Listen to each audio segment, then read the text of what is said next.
The Standout Artist Podcast, showcasing the most unique and innovative musicians of Austin, Texas. Brought to you by entrepreneur and professional drummer Andy Jeffs. Stay tuned and stand out. Welcome to the Standout Artist Podcast, the show where we dive into the minds of the most unique and innovative musicians of Austin, Texas, and find out what makes them stand out. Today, I have Nolan Potter on the podcast from the band Nolan Potter's Nightmare Band.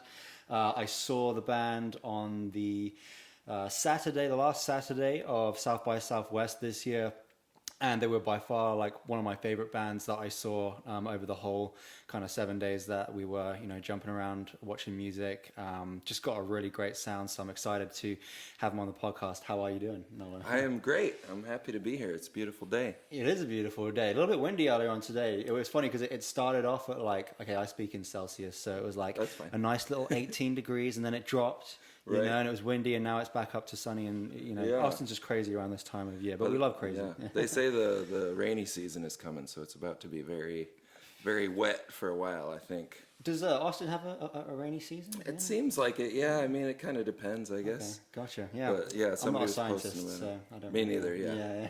I'm ready for it, though. Rain is my favorite. Yeah. What do you like about the rain? What's up with that? I just like how kind of like shuts everything down. I'm from Michigan originally, and when it snows, everything shuts down, but we're used to it. But here, the flooding and everything, I just like when stuff upsets the general flow, you know what I mean? Do you find that helps with music, like with writing and stuff like that? Yeah, I think so. I mean, those are my favorite days to be in the studio for sure, the most inspiring days, but yeah, I don't know, I've always been that way. I'd probably be more at home in your home country, Yeah, I mean, that's why I'm here, to run away from the cold and the wet, but that's why I'm in Texas too. I can't stand the winter, but I love the rain for sure. Rain. It's definitely very calming. I know people that fall asleep to rain in the background and stuff definitely, like that. Yeah. So, and actually I've done it myself, it's great. But yeah, man, let's talk music. Enough about the weather and all that weather stuff. But I think one of the things that stands out the most to me about your band is, and one of the things I love about music the most is music that doesn't fit into a box. Yeah. And I was like, man, I just can't really don't really know what the fuck this is. It's not rock. It's not really psych. It's it's got its own thing. And I think that when you find something like that, you got something really special. So I don't know. How would you describe the band? It's like a playground for whatever I want to do, And between me and the other guys in the band, our tastes are so vast and widespread. We can talk about any genre of music, for in depth for hours, and having a platform to just explore anything we want to do.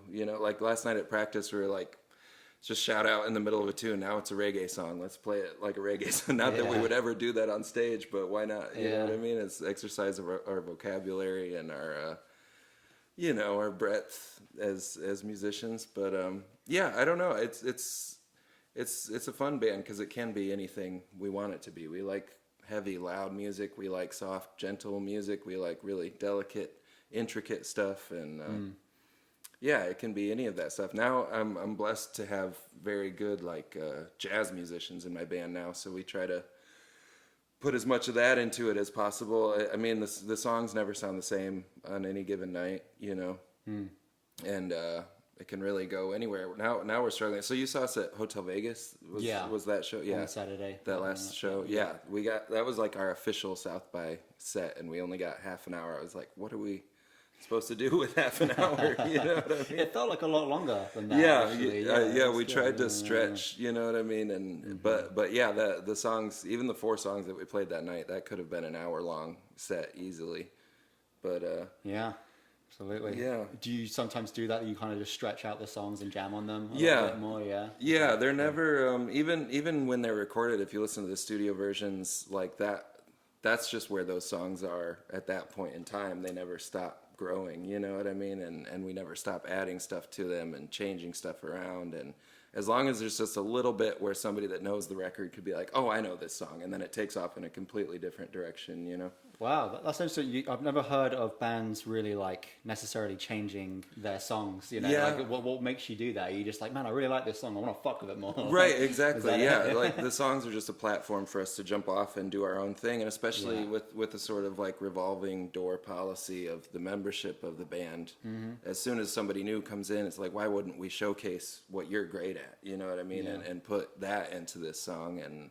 And there's whole sections of songs, like I believe that night we played Stubborn Bubble, which is the longest track off my last record. How long's that? It's about 8.5 minutes on the record. Yeah, but there's this whole section in the middle that's can be whatever, you know. On the record, there's lots of like reverse guitars and all this like synths whooshing around and stuff. Now we just launch into like, I just told the band, play the fastest bebop that you guys can possibly play and just go with that, you know. Until I conduct it down kind of and like bring it down to some more spaced out sounds, and then we bring in this other jam. But it's stuff like that now that like, because we have those kind of players in the band, let's do that, you know. That's great. Yeah, it gives me a really good idea actually that I never really thought about, you know, that way of getting ideas. It's like, hey, if you have a really good idea, maybe you can like, you know, mess with that idea and that will lead you to something completely different. Right, well. yeah. That's great. So with the band, it sounds like you're like everyone has a lot of input and you're all getting influence from different places. Like, where would you say that your influences mainly come from when it comes to this stuff? Me personally, it's vast for sure. I mean, usually in interviews, I always come back to the standards for me are Frank Zappa. Yeah, for sure. As far as like being master of many different genres and like. Focus on composition, you know, and focus on music over lyrics for the most part. Also, Todd Rundgren is a huge one as far as being like a one-man band kind of operation and using the studio as a composition tool, you know. And also, my favorite band of all time is Magma from France. A pretty obscure band, but they, it's kind of like if aliens only heard jazz and then tried to make a rock and roll band. It would be like that. But they sing in their own made up language and has very like occult vibe to it. Everybody in black, everybody very serious. Wow. But jazz, but evil. Wow. Yeah. Damn, that sounds super. What was it called again? Magma. Yeah. And they're from France, are they? From Paris, yeah. From Paris, cool. Started in like 1969 and still putting out records today. Gotcha. Yeah. Nice. Yeah, I'll definitely have to check that out for Absolutely, sure. yeah. I've gotten into this like habit recently of just like listening to at least one new song a day. Yeah. And that will usually like, you know, go off into me listening to like a whole album a For day sure, yeah. and all of that. But I think, you know, it's important to be like constantly consuming stuff because, you know, the more input, the more output. Yeah, absolutely. Yeah, sorry, you're gonna say something? Well, I was gonna say I should be doing that more often. It's when music becomes your like career and whole life, you know what I mean? It's for me, it's like I need a break from it. Like we had like a 5-6 hour rehearsal last night, and I haven't even thought of listening to an album today. I have all these new records that I got over this month, like sitting waiting to be listened to, and I'm like, I just have to remember that that's a crucial part of it too, is always listening to something new, you know. Yeah, I mean, breaks are definitely important too. It sounds like you're consuming a lot, maybe not of other new music, but you're consuming a lot of music in general. Yeah, you know, it's good to have those breaks. But 5 to 6 hour rehearsal, is that a pretty regular, like consistent thing with you guys, or was that just a bit of an odd one? That was we're about to hit the road for the first time with this lineup. This week we're going to Galveston and New Orleans. I think probably by the time this is out, it will have happened already. But so yeah, it was just like, let's make sure we've got everything set in stone. We're supposed to play for an hour and a half at this festival in New Orleans on Friday. Damn. So even for us, that's a bit of a stretch, but now we've found all these new ways to approach the songs and change and extend sections and stuff. And by the time we finished practicing the set, it was like, oh, that was an hour and a half. We're good to go. Let's do that a couple more times, and then we'll call it a night, you know? Shit, yeah. When you got an hour and a half set, it's like every time you practice it, it's an hour and a half. Right, exactly, yeah. It's like, halfway through, wow, my hands are tired. How do you guys usually go about practice then? Because it sounds like, there is a lot to be thinking about, a lot to be doing, and you got to be efficient with your time, right? Yeah. Otherwise, you end up just wasting a lot of it. So, yeah, it's tough. I mean, if we were, I complain about this all the time, but if we were a band in like 1972 or something, you know what I mean? Like we wouldn't have to do anything but this, you know, and we would be practicing 6 to 8 hours every day as far as I'm concerned, you know what I mean? If the money was there, I would pay for all of these guys' time and have them do nothing else. But that's not the world we live in, and Austin is really expensive, as you know. It's getting there.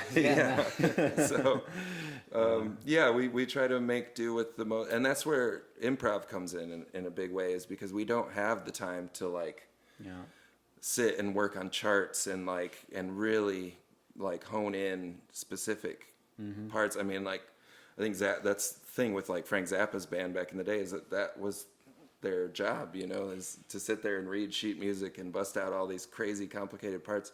But when we become really good at improvising, we can stretch things out and come up with like new ideas in the moment that don't have to be practiced, you know. Right. We're just practicing the experience of improv, you know.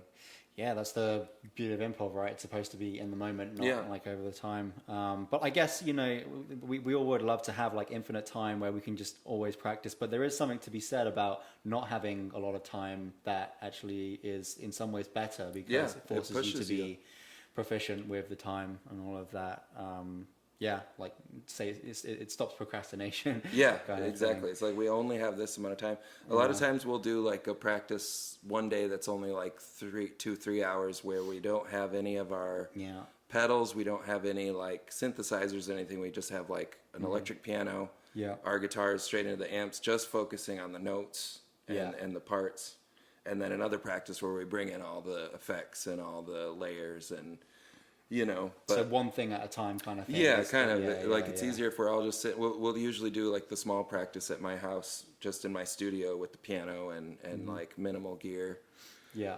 Just so we know the songs, and then we take it to our big practice space and flesh it out and spend hours and hours jamming. And that's the thing. It's always a fine line between like we don't ever want to be a like quote unquote jam band, you know what I mean? I'm not like a Fish fan. I'm not really even like a Grateful Dead fan to that much of an extent. I appreciate them a lot, but I've never had that moment of like, this is my band, you know? I didn't think you guys were too like loose off the chain with like the jam stuff. I thought there's still some structure to this. Yeah. And you know, you have fun with it too at the same time. Yeah, for sure. It's never we never want to get into that territory of like the funky, like this could go on forever, and the wah guitar concept. We love our wah wah and everything, and but fuck like you, another top guitar solo. Right, exactly. I still think we probably have more guitar solos per capita than most bands in Austin, but we love to play our instruments. I don't know what to say. Yeah, totally. No, I mean, I had no complaints. So it was awesome. Great. So when it does come to like improvising, are there any kind of like laws, rules that you stick by that, you know,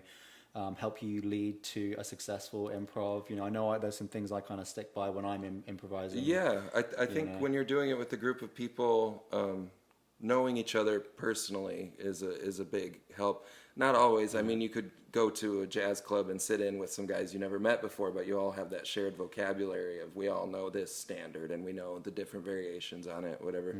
But I think the rules are essentially the same for like improv comedy. You know what I mean? It's just saying yes to each other. Yes, and, you know, and then building something from that, but never no. You know what I mean? Like if somebody comes up with something and they're clearly trying to get you to engage with it as a player, you're never on stage going to be like, nah, I don't think so. You know what I mean? Like that shuts down everything, and the crowd will see that instantly. And it's agreement, you know? Yeah, that's a really good point. Instantly, as soon as you said, you know, you got to always say yes, my inner not my inner kind of like rebel was just like, well, what have I said? Fucking no. Exactly. And I've played with a lot of people like that, people that I care about deeply, but I guess that doesn't work. Exactly. Yeah, especially you're a drummer. I take it right. I see your kid out here. Yeah, with the drummer, especially if it's somebody that's like, no, I think I'm going to stick to what I'm doing right now. It's like, all right, then that's what we're all doing. We don't have a choice, you know? It's harder as like a guitar player, or even like with the flute, like, or any instrument that's not the core drum and bass, you know? It's to get people to follow along with your ideas takes a little more coaxing, you know? Totally, yeah. No, I mean, I mainly practice like improv kind of on my own right now, but I mean, I can see how doing it with a group of people is, it's a whole nother dynamic there that you have to think about. So that's cool.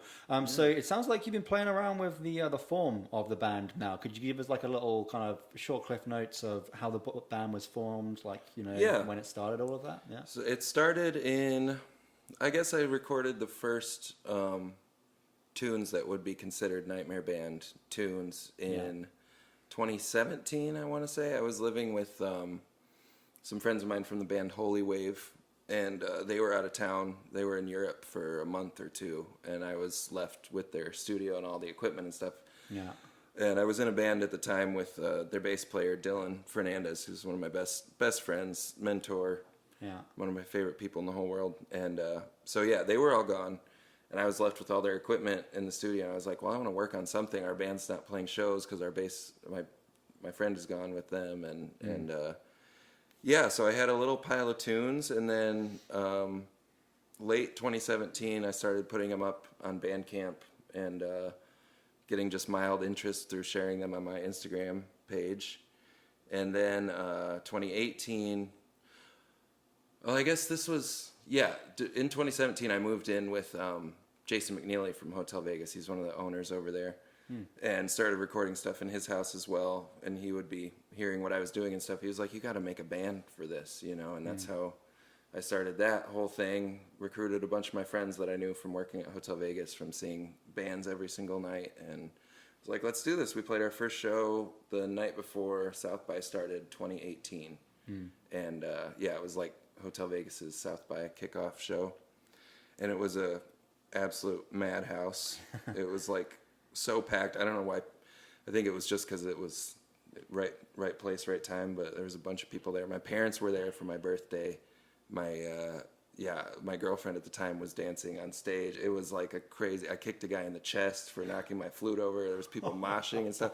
This was our very first show ever. It was absolutely insane, and we're playing like this weird jazz fusion sort of, bedroom producer type music, and it was an experience. And then shortly after that, we got attention from Castle Face Records from John from the OCs. Oh wow! Nice. Was really into it and wanted to put out a record, so we made a record, and went through a few different lineup changes since then, and now it's a completely new band with none of the original legacy members in it. But they've all gone on to do amazing things too. Billy Glitter is a great band. Bad Markings is a great band. Yeah. Bernardo Mountain Air, that's Dylan's band who I mentioned earlier. All these amazing projects. And it's been cool to see it kind of grow into something else and become sort of a staple Austin band now. We've been around for about 5 years. Yeah. And continuing to get attention and play shows, and That's great, man. So, you're doing a little bit of playing around with the lineup and all of that. It's changed. Has that ever really been a struggle for you at all? Like, it kind of seems like it's just kind of naturally, like, people have come and go, and it's just molded, and the right people have showed up at the right time. Like, what's the process? It is. Like, I mean, the people we've ended up with now has happened in a very natural kind of way. But I mean, it has been one of the biggest struggles in my life. It's because it's a job, like we do try to make money and try to get everybody paid.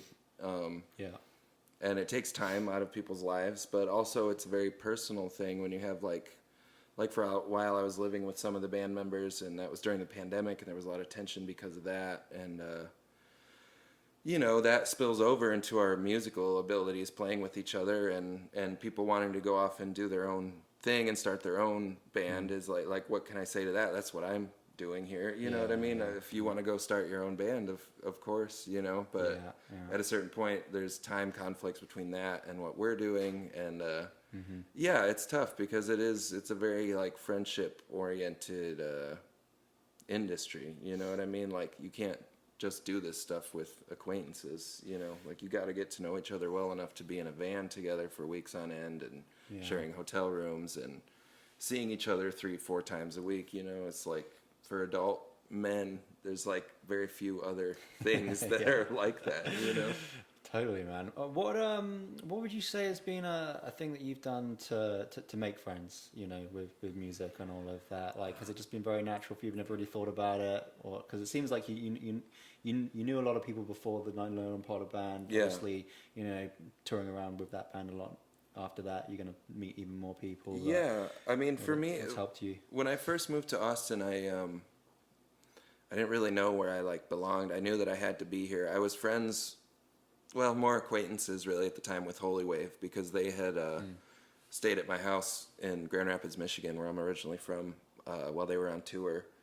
And they're one of my favorite bands of all time. And I was like, well, I know those guys at least, so I can move down there and maybe know some people. And it really wasn't until I started working at Hotel Vegas that I felt I was like part of the scene now, you know.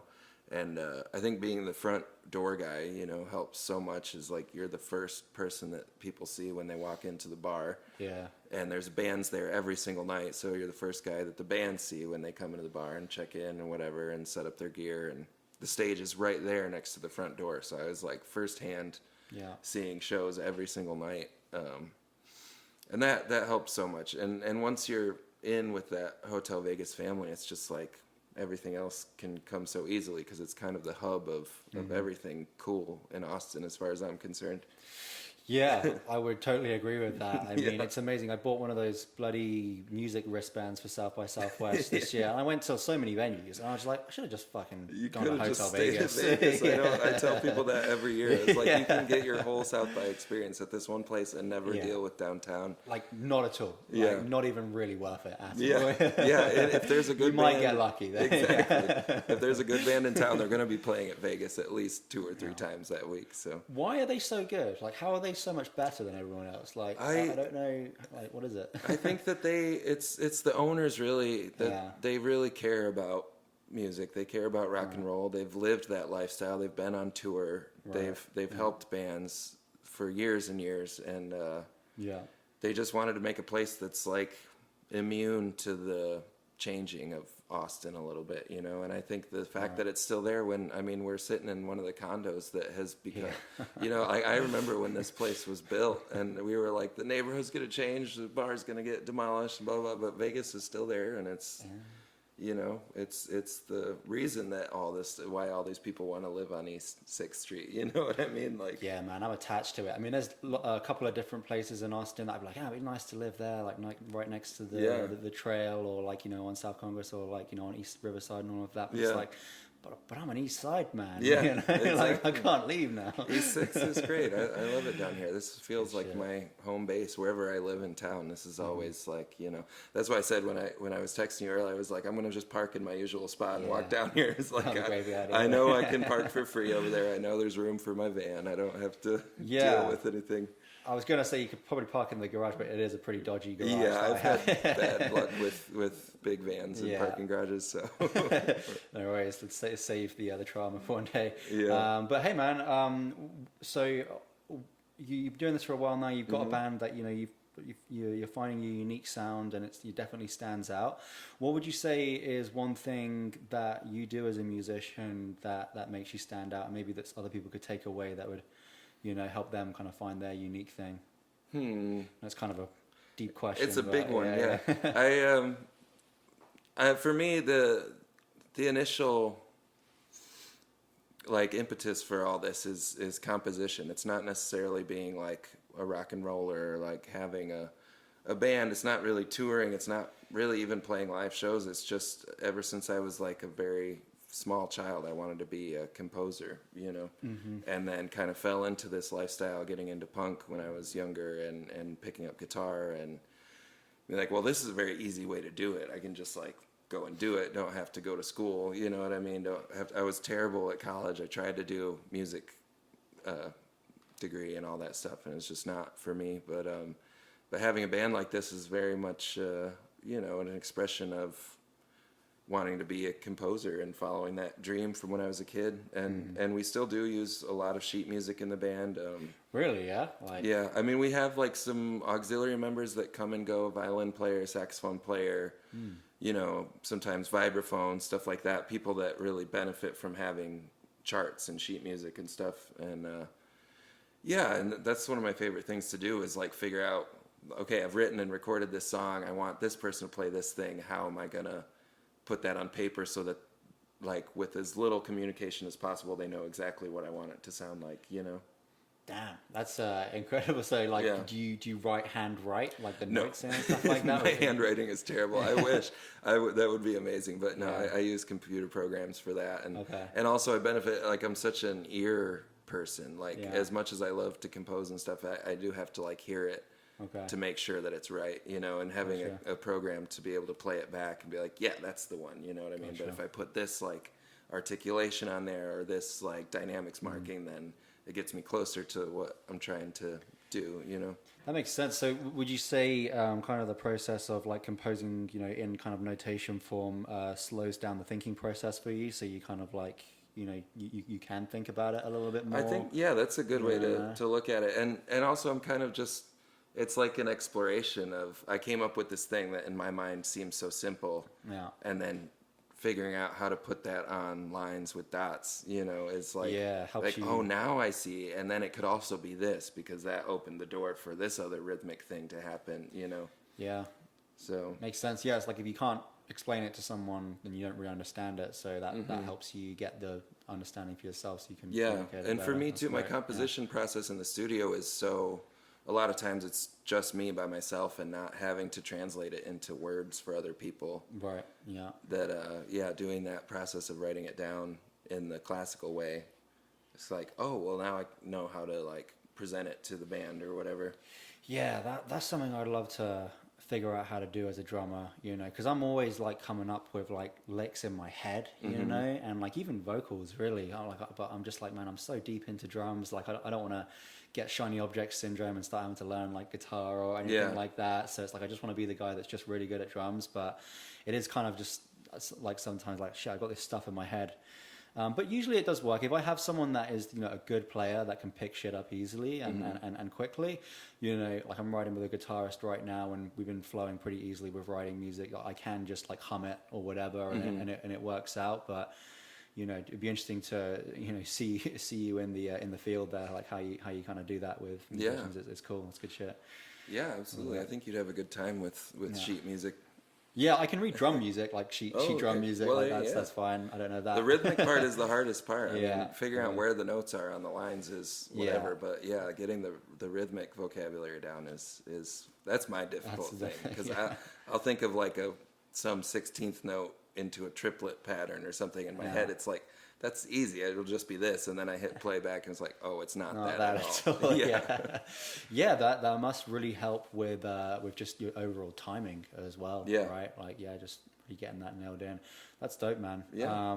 Yeah. Thank you so much for coming on today, Nolan. I've had a great I really time. appreciate you sharing your knowledge and tidbits. I'm looking forward to seeing how the band progresses. I mean, you know, you've been a band for about 5 years now, but I feel like there's still so much more to It feels like a brand new do. band this year, to be honest. It's like we just started, and it's so much fun. Yeah. So what do we have to look forward to with the band? What's coming up? What can you share? What secrets can you give I us? can tell you that we are going on a little tour at the end of April. We'll probably be doing some stuff in Austin right before we do that. I will say, I mean, I guess it's pretty loose on the announcement for this, but we're going to play Milwaukee Psych Fest in, I believe it's the first week of May. Okay. And that's great for me because Milwaukee is like second home to me, aside from Michigan and Austin. Got a lot of really good friends out there, and I've been wanting to play their Psych Fest with this band. It keeps getting. This is the first year that it's really going to happen because they've canceled for the pandemic several times, and so we're doing that. So we'll be in the Midwest. We will be on the East Coast in September doing some stuff that I'm not allowed to fully talk about yet, but it'll come out soon. And hopefully a new record this year. I've got several things in the works, but we're just kind of shopping around. Yeah. Who's going to put it out? You know, how long is it going to take, and all that kind of stuff. But yeah, you can expect some new music. There are a few little side project type things that are coming out soon, one of which will be on vinyl, available everywhere. And there's lots of little Nightmare Band things happening this year. Sounds dope, man. I'm looking forward to seeing what comes out of it. And on Instagram, it's just Nolan Potter's Nightmare Band. Yeah. That's right. Yeah. There you go. Follow him, guys. Absolutely great band. Check him out. And dude, thanks for coming on. Thanks for having me. Cheers.